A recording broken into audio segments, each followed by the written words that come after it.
चोली की चीज ए रसीली खेसारी लाल यादव का मदमस्त गाना जिसे 1 करोड़ बार देख भी नहीं भरा दिल। खेसारी लाल यादव का मसमौला अंदाज उनके फैंस को बहुत पसंद आता है, खासकर जब बात रोमांटिक या छेड़खानी वाले गाने की हो तो खेसारी अपने पूरे सबाब पर होते हैं। भोजपुरी की सुपरहिट फिल्म जाने मन में खेसारी का ऐसा ही एक गाना है चोली के चीज ए रसीली, जिसे उन्होंने हिंदू सोनाली के साथ मिलकर गाया है।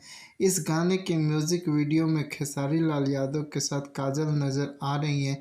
अरविंद चौबे के डायरेक्शन में बनी इस फिल्म में खेसारी लाल यादव के साथ विराज भट्ट, रानी चटर्जी और प्रियंका पंडित भी हैं।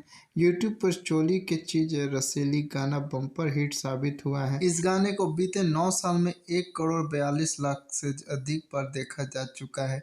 इस गाने के बोल लिखे हैं गीतकार आजाद सिंह ने, जबकि म्यूजिक कंपोज किया है घुंघरू ने।